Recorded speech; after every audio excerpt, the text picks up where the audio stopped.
Welcome back to the podcast. So, in today's episode, I thought I would do something a little bit different. What I've done is I've searched what is the 10 most common reasons that people struggle with when it comes to their health and fitness.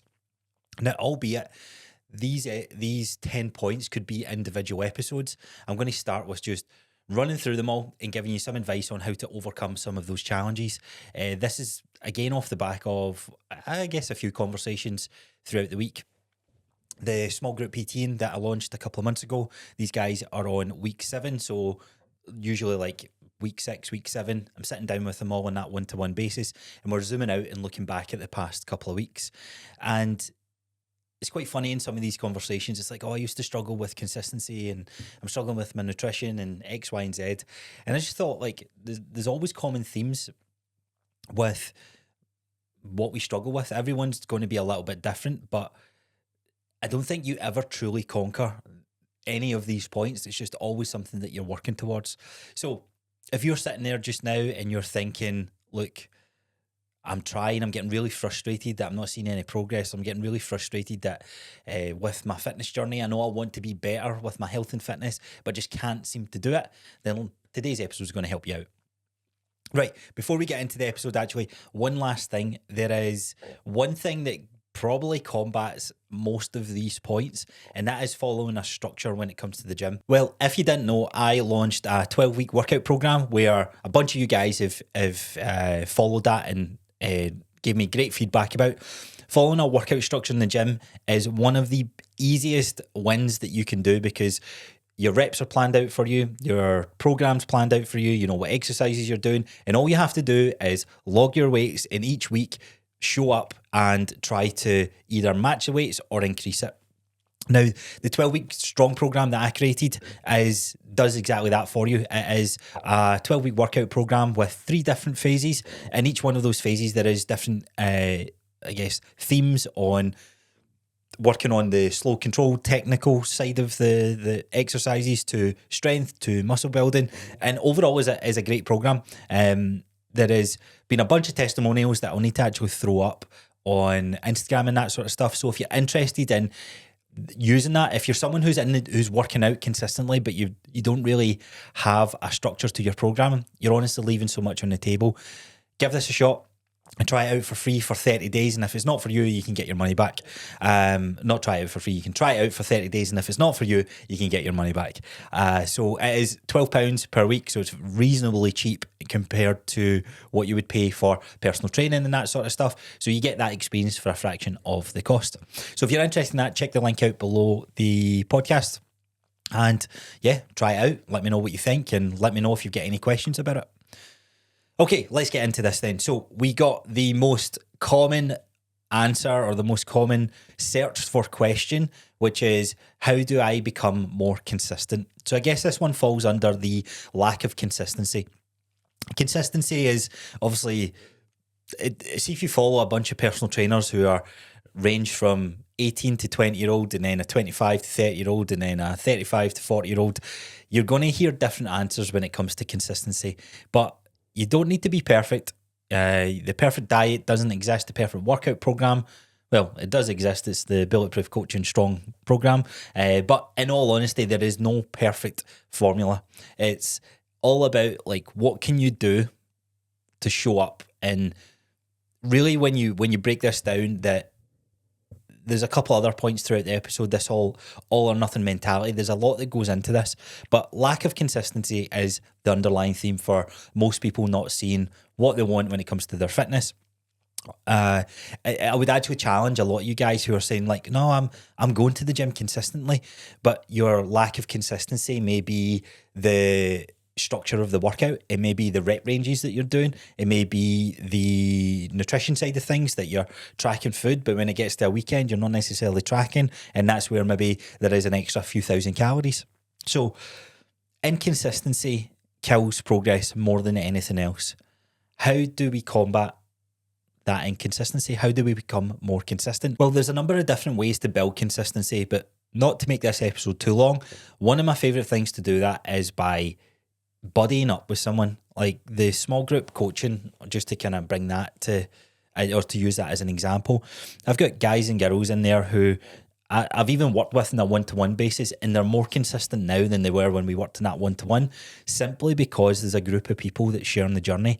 Consistency, there's, as I say, there's a number of different things we can do to build that consistency.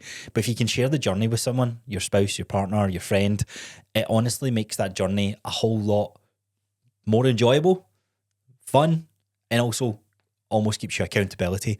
It keeps you accountable. Accountability is probably what you're looking for. So find ways to become accountable, whether you throw a post up on social media, whether you tell someone about it. That is a blend of, right, holding yourself to a higher standard, holding yourself to a different account on someone else's behalf, because you don't want to let them down. So that is consistency. The second one that comes very, very close to this, so these two were sort of interchangeable, unrealistic expectations. A lot of people expect a drastic change in the results in a short period of time, but progress takes time. Expecting fast changes usually will lead to you being frustrated and cutting corners, and then ultimately quitting before you've even gained any results whatsoever. Now, this is a bit of a hard one, because what do you see on social media? What do you see from the fitness community? You see short challenges, 8-week challenges, 12-week challenges. And these can be a great tool to get you consistent, to get you into that rhythm. But typically they set an unrealistic expectation of what people can achieve in a short period of time. So I'm a big believer that unrealistic expectations is something we all have. We all think of, if I follow that program, I'll be this by the end of it.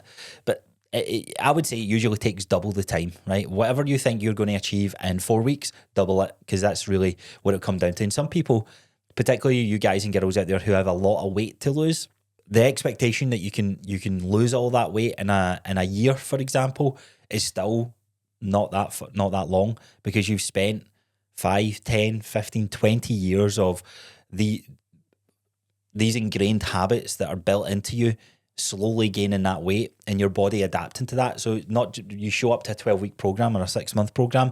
It's a long time, yes, but it's not long enough to see the impactful changes that you're maybe looking to gain. Now, changes is a hard one. So what expectations are you putting on yourself? I would say try not to tie them to looks or weight on the scales. Try and tie them to other metrics. So I know I can bring someone into the gym, and in the gym, they can be lifting one weight 1 week and lifting a heavier weight the next week, just because of the process of adaptation. So try and tie your expectations or the goals that you're having to some actual objective markers. Yes, the scale is an objective marker, but just because the scale isn't going down doesn't necessarily mean you're not seeing progress. So how you measure your progress is also important, because you're like, oh, I'm not seeing any results, but you look at it and you're like, well, I really struggled with tracking food. Now I'm tracking food. Okay, that's a win. I wasn't hitting my protein. Now I'm hitting my protein goal. Okay, that's a win. So think about these other metrics that you can bring into play that truly give you a good balance on, right, okay, what is the result I'm looking for, and am I improving? Okay, next up we have the all or nothing mentality. Missing a workout doesn't mean you failed. Having a bad meal doesn't mean you've ruined your progress. Stop letting 1 day or 1 week or even 1 month throw you off. You know, one of my favourite sayings on the podcast is, the only way you can fuck up is if you give up completely. That is the only way you fail. And as long as you keep showing up on a day-to-day basis or a week-to-week basis and just doing your best, you are winning. Because the alternative is going, if you remember, it must have been about 50 episodes back, I talked about the pendulum swing. So you are hitting results and you're on track and you're highly motivated. So the pendulum swings one way, but then you have a bad day and it seems to swing the other way. We are trying to minimize or mitigate how far the pendulum swings. And over time, you get better and better at that. So the all or nothing mentality is an interesting one, because it's like, what plays into that? Like, why do we get this sudden surge of energy to just go ham when it comes to the gym, and we try and make up for lost time and all this sort of stuff? So yeah, you just need to show up on the days that you can. And realistically, if you look at like what is healthy habits, studies will often point to at least 8,000 steps per day to combat some of the most drastic things that we have in the later years of our health. 8,000 steps a day ain't that bad. But your all or nothing mentality is, I need to hit 20,000 steps. Chill out. Like, if you're not hitting 20,000 steps, why don't we reduce the target and start there instead of like doubling it and some? So the workout side of things as well, it's like, oh, I've not been to the gym, so I'm going to batter 2 back-to-back spin classes to burn a bunch of calories. It's like, why are you trying to make up for lost time? Rather than think about what you haven't done, let's think about what you can do and look forward as opposed to looking backwards.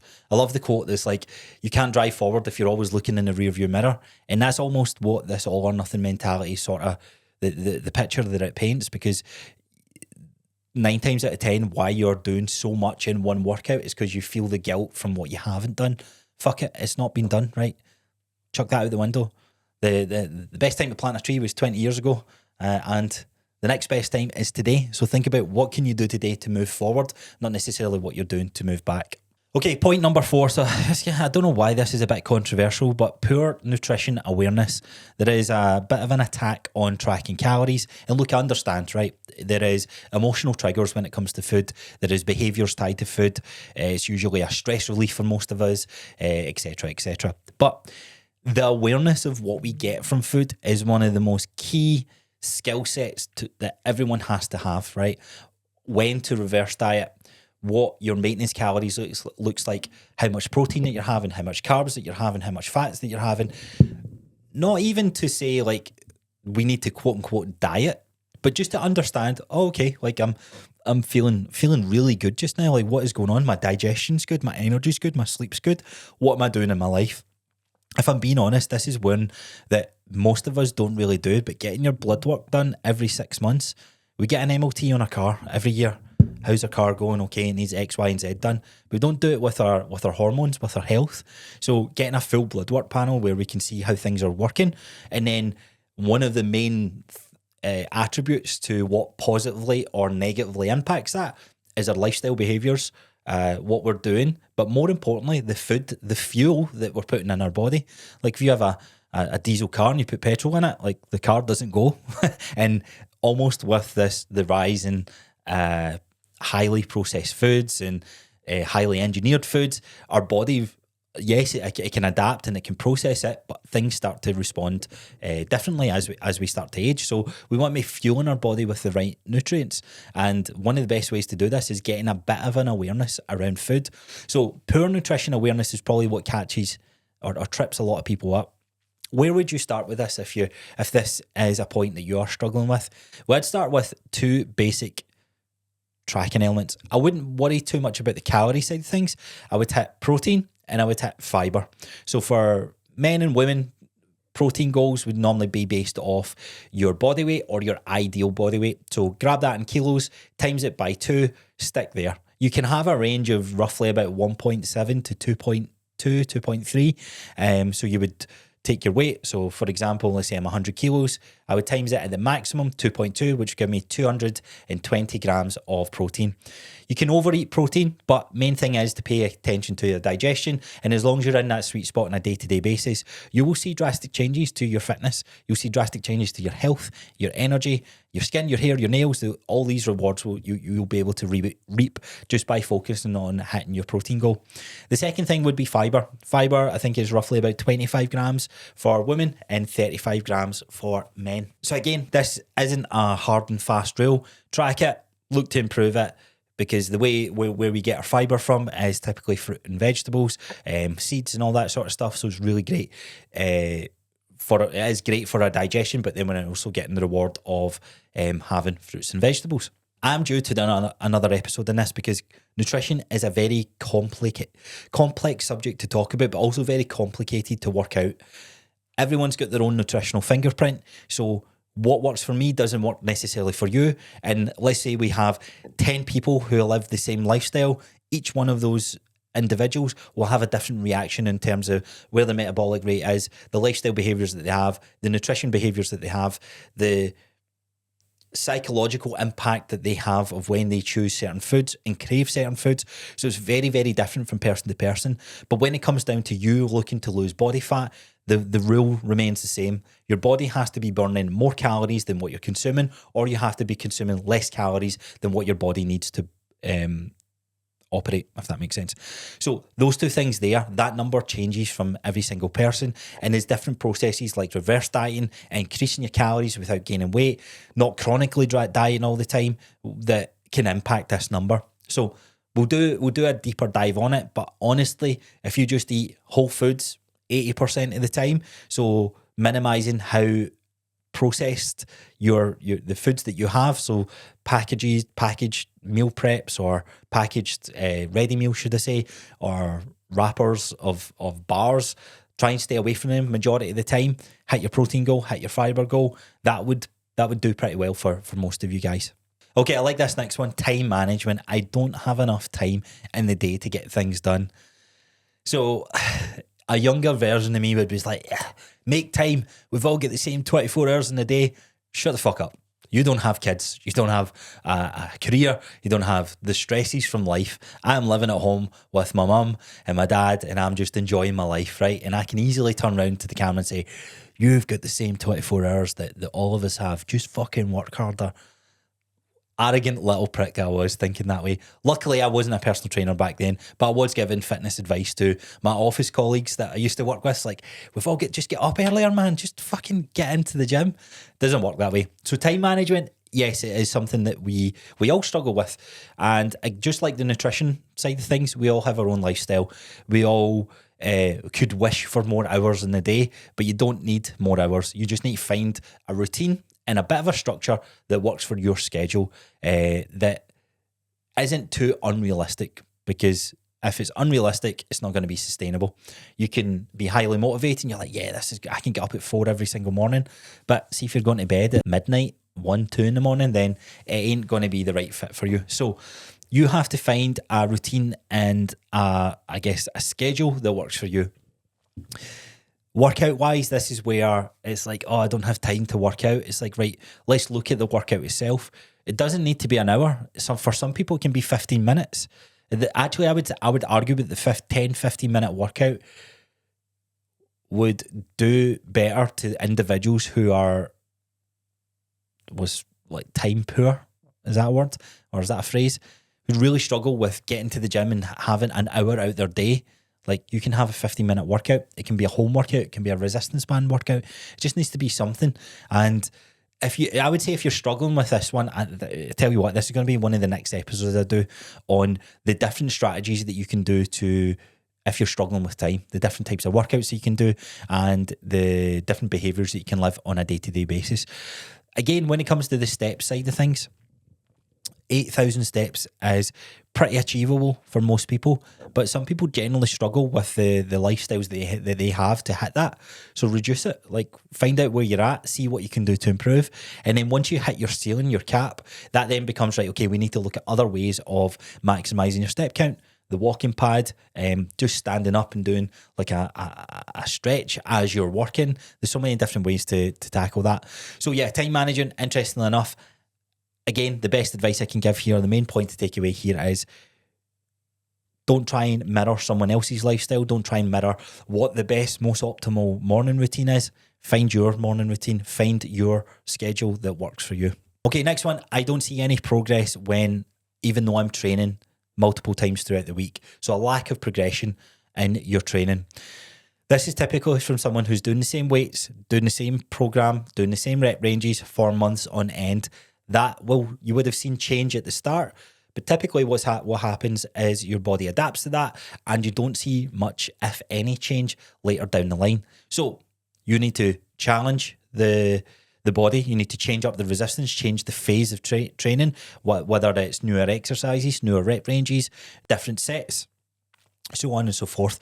Phasing your workout programs is one of the best things you can do. And the program that I mentioned at the start, you can get that with that. In fact, let me see. In fact, I'll do it at the end. Doesn't matter. So yeah, lack of progression in your workouts just means that you have took your foot off the gas a little bit. You're a bit comfortable, and I understand the reason why. A lot of people will get to their why does the lack of progress start happening even though you're working out?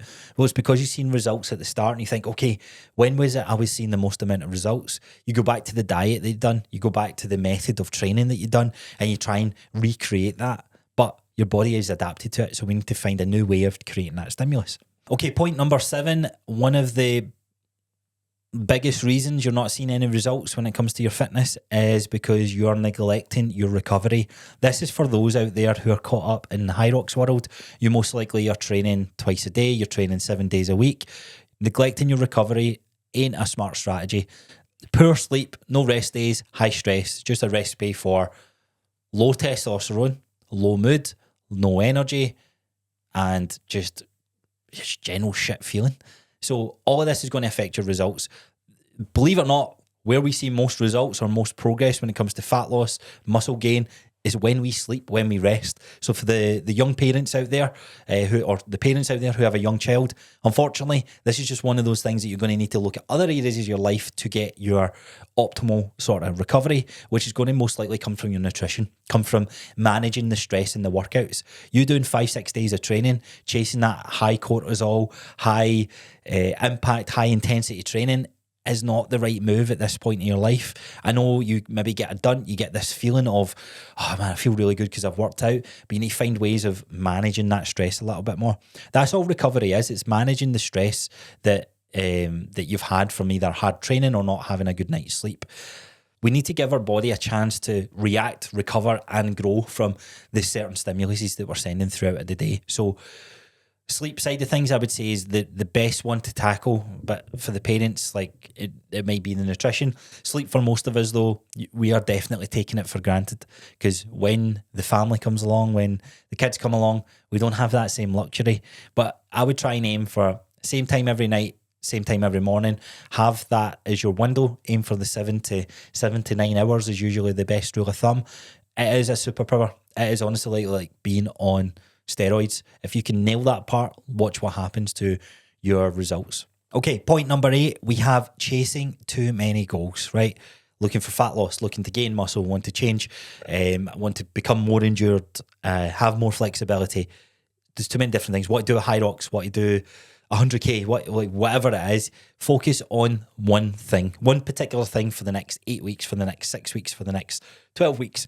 Have one goal, work on it, and then change it to the next one. So you can have multiple different goals, but I would say that have the one main driving factor that would build out your training program, or maybe build out what you're doing nutritionally, etc.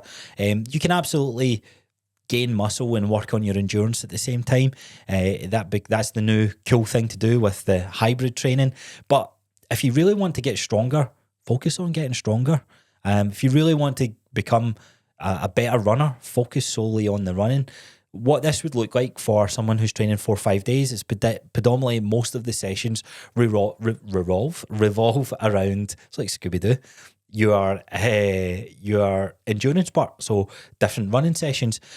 I would always advocate that there should be at least 1 day of resistance training. So let's say I want to get better at, I was going to say Taekwondo, but nobody's doing Taekwondo. There's a guy on TikTok, what is it? What's it called?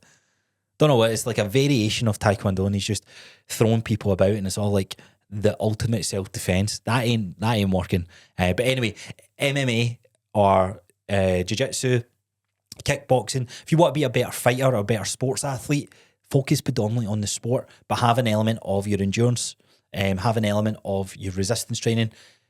But to get better at the skill of the sport, practice the skill more often. Okay, point number 9, another common reason why you're not seeing results is because of the support and environment you're around. This one's a hard one. So you start your fitness goal every year, time and time again, and sometimes your partner's not involved in that journey. They don't necessarily need to be, but they absolutely need to support you through that. So typically what this looks like is, or why this trips some people up, is because they're taking time out of the week to spend it on themselves, and then it has an impact on the relationship, because certain things it's like, oh, come on, just have a takeaway tonight, just miss that workout. That is a recipe for not disaster, but it's certainly one of the reasons why you don't see the impact. So how you communicate that, you need to certainly sit down with your friend or your spouse or whoever it is, and you need to kind of say to them, look, I really want to change. I want to do this thing when it comes to my fitness goals. I'd love for your support. What does that look like for me just now? So I'd love to work out 5 days a week, but we can't because we've got a new kid. So how do we find the time to split that up so that we both have that time? I would say So there's two parts to this. I always get some clients that I work with can often vent on how their partner doesn't support them with that, and how I almost feel guilty for taking time out the week to focus on myself in that 1 hour.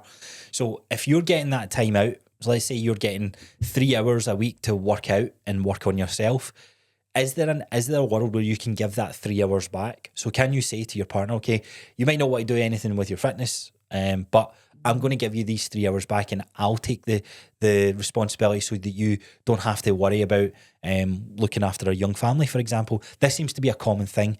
It doesn't even need to be like a family thing. It could be just shit around the house.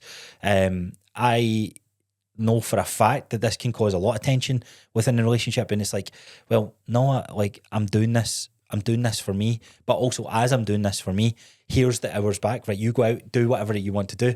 It can be a walk for them. It can be them just wanting to watch Netflix and have their own solo time, their own, so what's the word? The quiet time. Quiet time is so powerful because most of us only get that silence when we go to bed. We need to create space in our week for that. So it doesn't necessarily have to be a workout for your partner or your friend or whatever, but it has to be something. So who you spend your time with absolutely matters. I'm talking more about the spouse side of things, or who you choose as your partner. See, also your group of friends, that can be something that certainly matters. So one of my best ways to change up the environment or the people that you hang around with, find some new friends that like the same thing. So run clubs. I guess that's where the conditioning classes or the group training comes into play, because you can create those relationships, not to get rid of your old friends, but just have a new group of friends that as and when you do fitness things, you've got a group of friends that you can lean on. Okay, now on to the last point, point number 10, not having a clear why as to what you're doing this for, right? Some people are just like, I just need to be fitter. Get into that deeper meaning. Why is it you want to be fit? Why is it you want to be healthier? Understand what makes you tick, because when you can envision yourself or envision a version of you in the future, you get to play out, actually, I've never been able to run a 10K, but I'd love to be able to achieve that. And the weird thing about this is it's not the achievement, it's not the destination of the goal, it's the process that goes into it. So if you can get that buzz feeling, like if every single one of us can imagine what we would do if we win that lottery, we get that butterflies in our stomach, we get that feeling of, oh man, imagine we win the lottery. Almost try and tap into that feeling when it comes to your fitness goals. So why is it you want to do certain things? Figure that out. It's not for me to kind of communicate in a podcast what that would be for yourself, but get into that deeper meaning. Try and go beyond looking good. We all want to look a certain way, but almost have that as a byproduct, because how you've redefined the purpose of why you're showing up, your actions of what you live by on a day-to-day basis, they become easier to follow through on. Because it's not about a very subjective look. It becomes more of, holy shit, my mum and dad just went through a real tragic operation because they never put time into their health and fitness. This is an awkward, let's talk about this again, maybe for a later episode, but to highlight the point, we always tiptoe around the subject of, oh man, you just don't know what's around the corner, and we absolutely don't. But when we have clear data on drastically reducing our chances of diseases, of all causes of mortality, just by showing up and doing a bit of resistance training, doing a bit of walking, doing a little bit of endurance, that becomes the reason as to why we generally can gain more years in our later lives, live a better quality of life just by showing up today. So I highly recommend that, tapping into that as your purpose, really question yourself, it not normally takes a catastrophic event before someone makes some impactful changes to their life, and that's quite sad that we wait till the breaking point, and then it becomes, I wish I'd done this sooner. So question yourself, look around your friends and your family and what's happened in the past and all that sort of stuff, and try and vision what that would look like if that certain circumstance had to happen to you, or if you had a do-over, what would some of the things you'd be doing, and more importantly, why. And it's most likely going to define, as I said earlier, redefine what your purpose is. And it'll get you to show up a little bit more. And it'll get you to not be in this all or nothing mentality. If I'm being honest, this is probably one of the biggest points as to why people do fall off with their fitness goals or don't see anything when it comes to the fitness because their purpose is why they're doing it. It's usually like very surface level. I want to lose 5 kilos because I want to feel a wee bit better. I want to look a certain way because, I want that attention.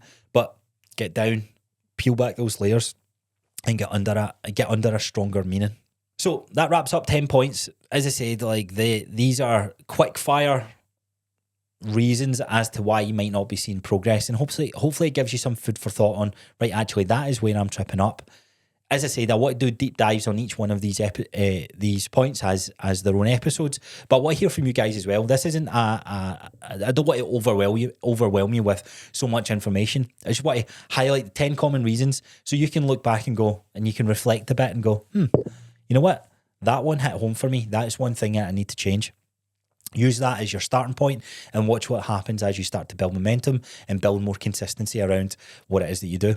As I said, a structure usually helps with a lot of them because it's like, okay, this is what I'm doing. This is what I need to show up and do, and I need to fit this into my schedule. That structure is, I never actually mentioned that earlier on, is 3 days a week. You can do more, but as long as you do at least 1 day a week, you will see results. You will see, you'll feel better in yourself on what you do on a day-to-day basis. So if you're interested in that, check the link out below. So closing point for me, you don't have to fix everything. This isn't an overnight strategy. It's not going to be overnight success. We're just looking to build what's sustainable for you. That builds a strong foundation. And then from there, that's where you start to see momentum and start to see that, what I was doing 3-4 years ago is why I'm seeing the results today. Like, think about the long-term impact, not the short-term. So if this helped you, then you know what to do. You can leave a 5-star rating on Spotify, subscribe on YouTube, leave a comment below this video. What did you think of today's episode? And as always, I will see you guys on the next one. Enjoy the rest of your day.